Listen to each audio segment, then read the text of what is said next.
नमस्कार, बहुत स्वागत है आपका। आप देख रहे हैं इंडिया टीवी। मैं हूं आपके साथ प्रिया सिंह सोमवंशी। बस दो दिन के बाद दिल्ली में मोदी का असली नंबर गेम दिखेगा।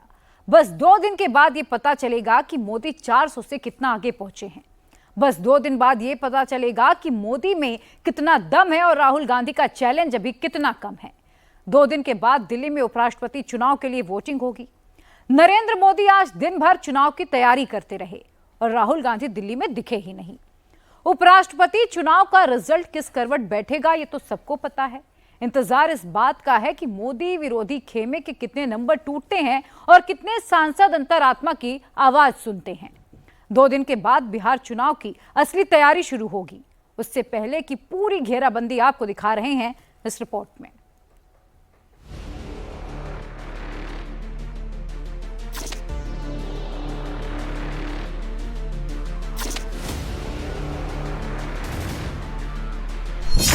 प्रधानमंत्री नरेंद्र मोदी सबसे पिछली कतार में क्यों बैठे हैं?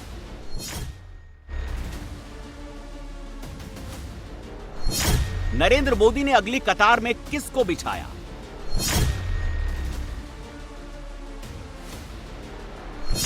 प्रधानमंत्री मोदी ने चुनाव का क्या हिसाब लगाया?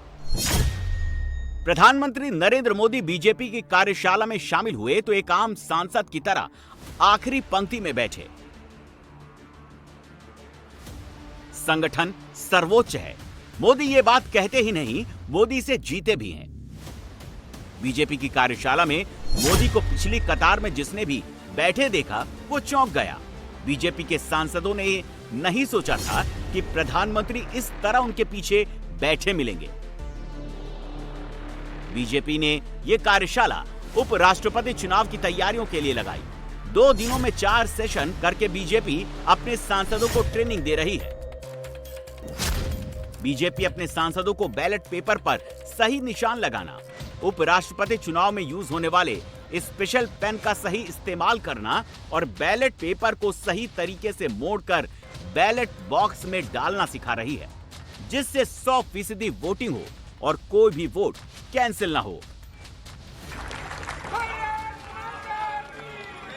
कार्यशाला में पहले मोदी का सम्मान किया गया। जीएसटी सुधारों के लिए बीजेपी के सांसदों ने पीएम का आभार जताया। फिर उपराष्ट्रपति चुनाव पर काम शुरू हुआ। मोदी कार्यशाला कर रहे हैं, राहुल गांधी कहां हैं? राहुल को पंजाब जाना था, लेकिन कहा जा रहा है कि वो मलेशिया पहुंच गए। बीजेपी ने राहुल की मलेशिया वाली तस्वीरें दिखाई। राहुल गांधी की एक स्कूटी वाली तस्वीर भी सोशल मीडिया पर चल रही है। इसे भी मलेशिया का बताया जा रहा है। देश में चुनाव है और राहुल गांधी कहीं भी नहीं दिख रहे। चुनाव भी ऐसा जिसे नरेंद्र मोदी और एनडीए के लिए केक वॉक कहा जा रहा है। फिर भी मोदी कोई रिस्क नहीं ले रहे। एक एक सांसद की ट्रेनिंग सही तरीके से हो जाए, इसके लिए मोदी अंतिम पंक्ति में बैठे हैं। उपराष्ट्रपति चुनाव में एनडीए के सीपी राधाकृष्णन और इंडी ब्लॉक के बी सुदर्शन रेड्डी की टक्कर है। 9 सितंबर को वोटिंग होगी और उसी दिन वोटों की गिनती। बहुत से लोग कयास लगा रहे थे कि उपराष्ट्रपति चुनाव में मोदी को टफ फाइट मिलेगी। उपराष्ट्रपति चुनाव में पॉलिटिकल फोर्सेस का रीअलाइनमेंट होगा और मोदी सरकार गिर भी सकती है। नीतीश और चंद्रबाबू नायडू के पलटी मारने की अटकलें भी लगाई जा रही थी। क्या संख्या बल के हिसाब लगाने के लिए मोदी पीछे बैठे? चलिए उपराष्ट्रपति चुनाव का संख्या बल देख ही लेते हैं। देश के दूसरे सर्वोच्च संवैधानिक पद के लिए होने वाले चुनाव में संसद के दोनों सदनों के सदस्य वोट डालते हैं। लोकसभा में स्ट्रेंथ 543 सीटों की है। इस वक्त वहां एक सीट खाली है। लोकसभा में अभी 542 सांसद हैं। राज्यसभा की स्ट्रेंथ 245 सीटों की है। अभी 6 सीटें खाली है। राज्यसभा के 12 मनोनीत सांसदों को मिलाकर अभी कुल 239 सांसद हैं। इस तरह 542 प्लस 239 यानी 781 सांसद 9 सितंबर को होने वाले चुनाव में वोट डालने के अधिकारी हैं। उपराष्ट्रपति चुनाव जीतने के लिए 391 का मैजिक नंबर चाहिए। राधाकृष्णन या सुदर्शन रेड्डी को भारत का उपराष्ट्रपति बनने के लिए प्रथम वरीयता के 391 वोट चाहिए। प्रथम वरीयता के वोटों में किसी भी कैंडिडेट को 391 वोट नहीं मिले तो दूसरी वरीयता के वोट गिने जाएंगे, लेकिन 9 सितंबर को इसकी नौबत नहीं आएगी। सीपी राधाकृष्णन यानी एनडीए कैंडिडेट के समर्थन में एनडीए के अपने 418 सांसद हैं, 293 लोकसभा में और 125 राज्यसभा में। एनडीए दलों के अलावा लोकसभा में 6 और राज्यसभा में 15 सांसदों वाली पार्टियों ने एनडीए कैंडिडेट राधाकृष्णन को समर्थन देने का ऐलान किया है। इनको मिला दे तो सीपी राधाकृष्णन का सपोर्ट बढ़कर 439 हो जाता है। विपक्षी धड़े यानी इंडिया अलायंस के कैंडिडेट बी सुदर्शन रेड्डी के सपोर्ट में इंडिया अलायंस के अपने 315 सांसद हैं, 232 लोकसभा में और 83 राज्यसभा में। इसके अलावा लोकसभा में 4 और राज्यसभा में 8 सांसदों वाली पार्टियों ने सुदर्शन रेड्डी को सपोर्ट किया। कुल मिला दें तो India alliance and allied forces के पास 327 सांसदों का सपोर्ट है। उपराष्ट्रपति चुनाव में लोकसभा के 7 और राज्यसभा के 8 यानी कुल मिलाकर 15 सांसदों ने ही अपने रुख का ऐलान नहीं किया है। वो आखिरी दिन अपने पत्ते खोलेंगे या चुपचाप जाकर अपना वोट दे आएंगे। चुनाव का रोमांच वो 15 अनडिसाइडेड एमपी नहीं है, रोमांच बढ़ेगा क्रॉस वोटिंग से। चूंकि इस चुनाव में व्हिप प्रभावी नहीं होता, ऐसे में कुछ सांसद क्रॉस वोटिंग करके उपराष्ट्रपति चुनाव का जायका बढ़ा सकते हैं। क्रॉस वोटिंग का चांस कहां है, इसके लिए पार्टी वाइज नंबर देखने होंगे।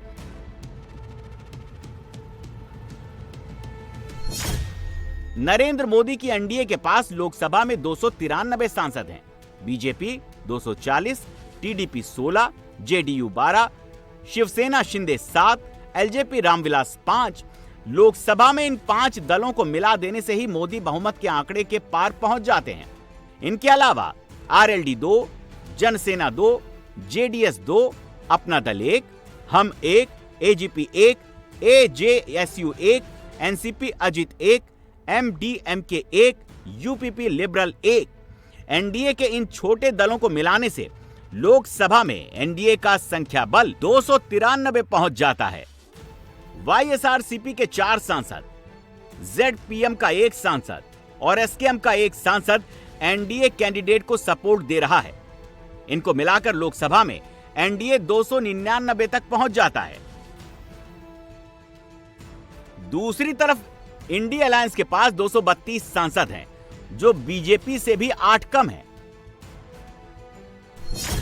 Congress 99, Samajwadi Party 37, Trinamool 28, DMK 22, Shiv Sena UBT 9, NCP Sharad 8, CPIM 4, RJD 4, JMM 3, IUML 3, AAP 3, CPIML 2, JKNC 2, CPI 2, VCK 2, Kerala Congress 1, RSP 1, RLP 1, Pappu Yadav निर्दलीय 1, टोटल 232।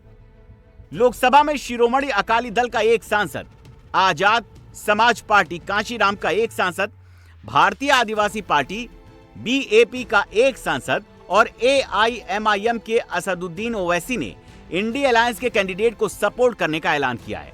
इस तरह लोकसभा में सुदर्शन रेड्डी के लिए 336 का सपोर्ट बनता है। अब बात अपर हाउस यानी राज्यसभा की, जहां बीजेपी के अपने 100 से ज्यादा सांसद हैं। राज्यसभा में मौजूदा स्ट्रेंथ 239 सांसदों की है। इनमें से 125 सांसद एनडीए के हैं, बीजेपी के 102 सदस्य हैं, एआईएडीएमके के 5, जेडीयू के 4, एनसीपी अजित के 3, टीडीपी के 2, आरएलडी के 1, JDS 1, RLM 1, AGP 1, Shiv Sena Shinde 1, UPP liberal 1, RPI Athawale 1, Tamil Maanila Congress Moopanar 1, MNF 1। NDA के इन 125 सांसदों के अलावा राज्यसभा में वाईएसआरसीपी के 7, मनोनी 7 सांसद और मक्कल निधि मय्यम के कमल हासन ने सीपी राधाकृष्णन को सपोर्ट देने का फैसला किया। इन सब को मिलाकर राज्यसभा में एनडीए की कुल ताकत 140 हो जाती है। विपक्षी इंडी अलायंस की ताकत राज्यसभा में लगातार घटती जा रही है।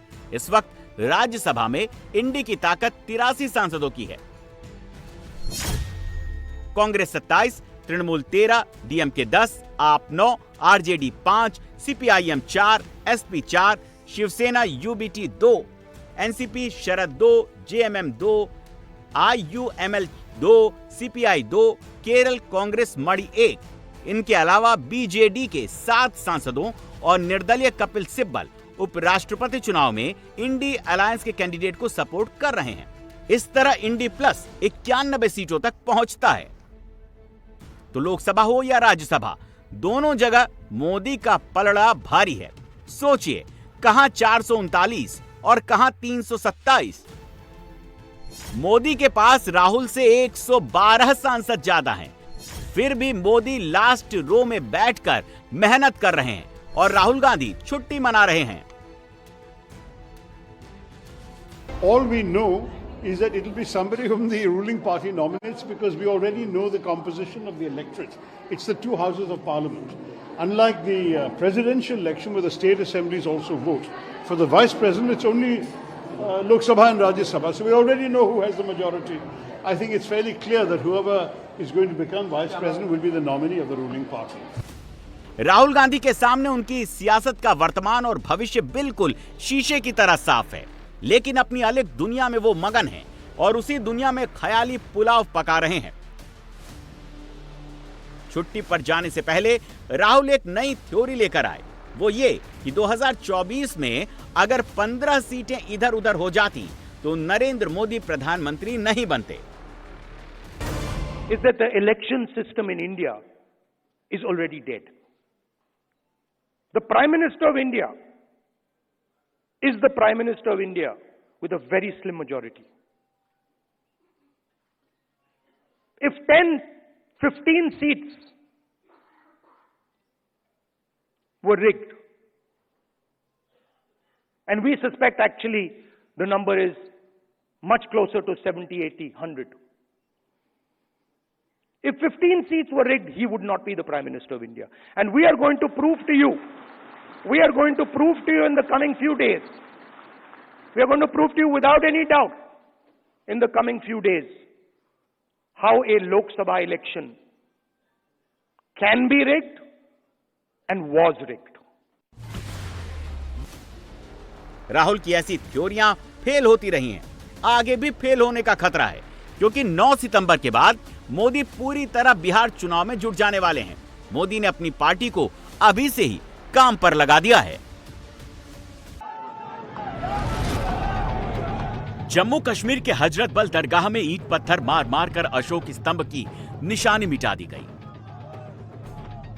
कट्टरपंथियों की एक जमात हजरत बल दरगाह में घुसी और उसने भारत के राष्ट्रीय चिन्ह पर तब तक ईंट पत्थर मारा जब तक निशानी पूरी तरह मिट नहीं गई। हजरत बल दरगाह में राष्ट्रीय चिन्ह को तोड़ा गया तो इसकी सबको निंदा करनी चाहिए थी, लेकिन जम्मू कश्मीर के मुख्यमंत्री और इंडी अलायंस के नेता उमर अब्दुल्ला ने हथौड़ा चलाने वालों की तरफदारी शुरू कर दी। उस पत्थर पे एम्बलम लगना चाहिए था या नहीं लगना चाहिए था, पहले तो वो सवाल बनता है। मैंने अभी तक किसी भी मजहबी दायरे में, किसी भी फंक्शन में इस तरह का एम्बलम का इस्तेमाल होते हुए नहीं देखा है।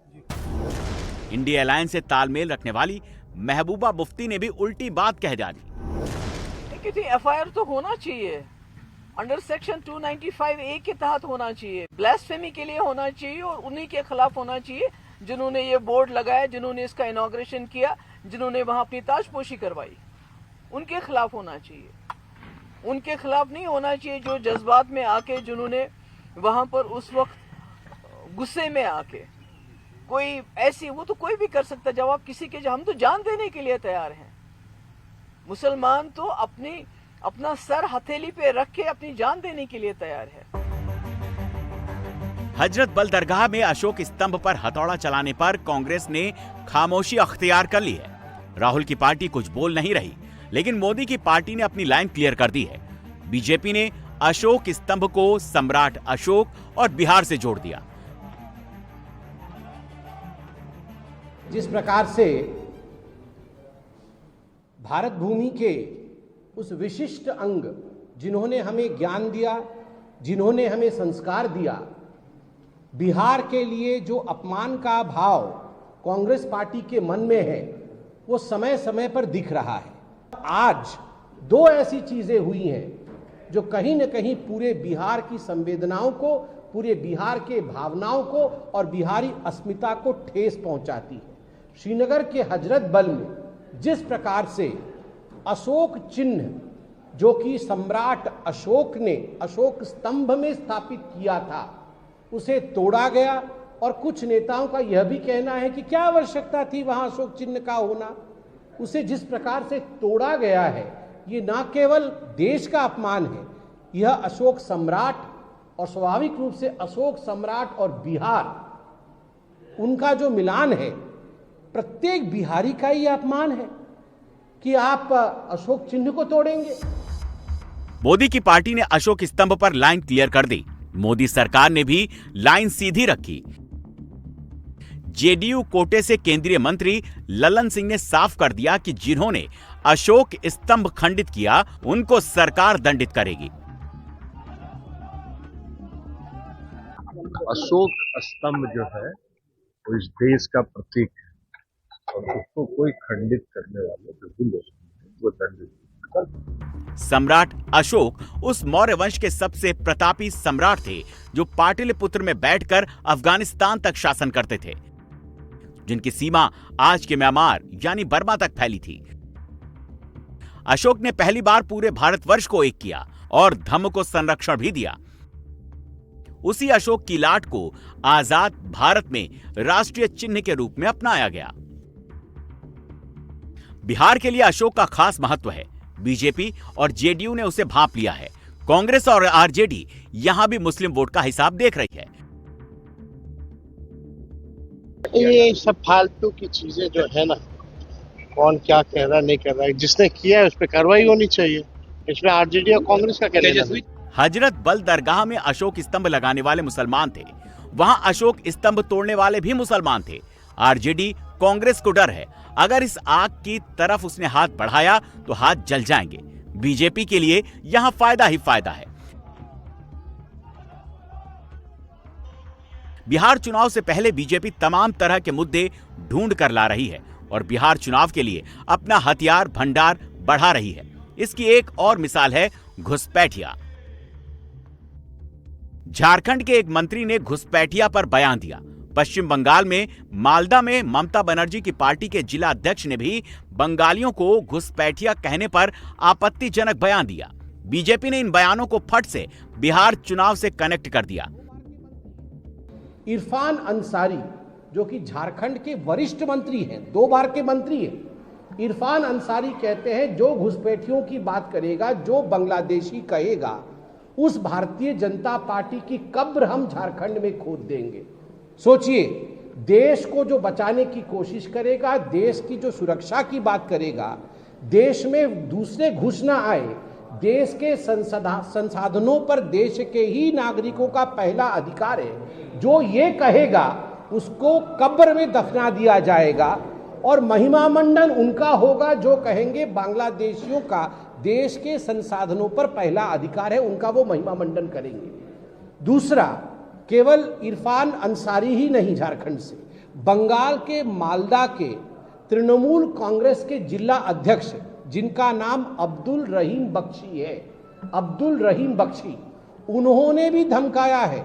भारतीय जनता पार्टी के विधायक को धमकाते हुए कहा है, यदि आप घुसपैठिए शब्द का प्रयोग करेंगे, यदि आप बांग्लादेशियों के खिलाफ कार्यवाही करेंगे तो आपके मुंह पे मैं तेजाब फेंकूंगा और आपके गले के अंदर तेजाब डाल दूंगा, आपकी बोलती बंद हो जाएगी।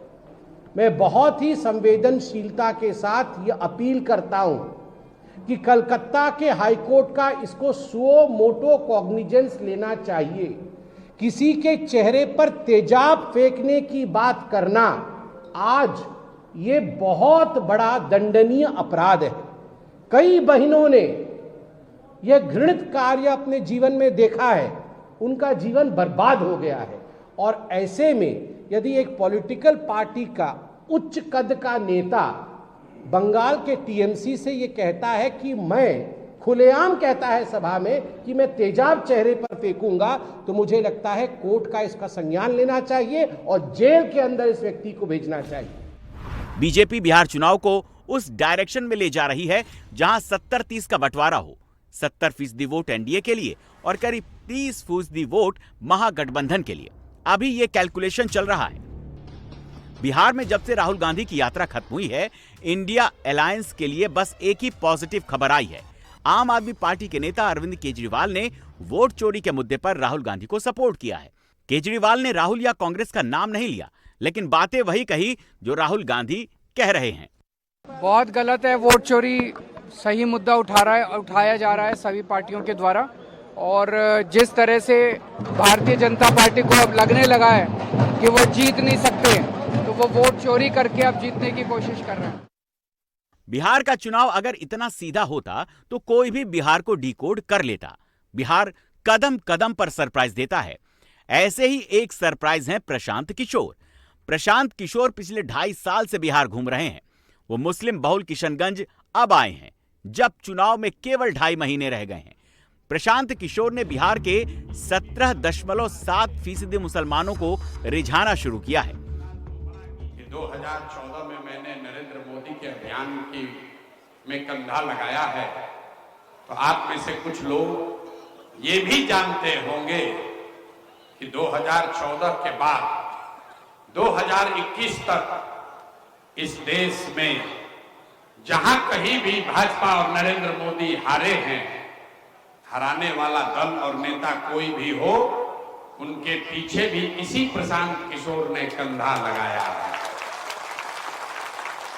2015 में बिहार में, 2017 में पंजाब में, 2018 तेलंगाना में, 2019 आंध्र प्रदेश में, 2020 दिल्ली महाराष्ट्र में, 2021 तमिलनाडु और बंगाल में, इतनी जगहों पर इसी प्रशांत किशोर ने उन नेताओं की, उन दलों की मदद की जिन्होंने भाजपा को हराया है। बिहार में इंडिया अलायंस या महागठबंधन को सबसे ज्यादा M+Y पर भरोसा है। 32% के इस सॉलिड वोट बैंक में 17.7% हिस्सा मुसलमानों का है। राहुल और तेजस्वी ने 100% मुसलमानों को महागठबंधन के साथ जोड़कर रखने के लिए यात्रा की। प्रशांत किशोर और असदुद्दीन ओवैसी इसमें अपना हिस्सा चाहते हैं। पीके किशनगंज पहुंच चुके हैं और ओवैसी किशनगंज पहुंचने वाले हैं। अब तक बिहार चुनाव में एक सवाल यह था कि पीके अपर कास्ट के कितने वोट काटते हैं। अब सवाल यह हो गया है कि पीके मुसलमानों के कितने वोट तोड़ते हैं। इसी तोड़म तोड़ी में बिहार के सियासी सवालों के जवाब छिपे हैं।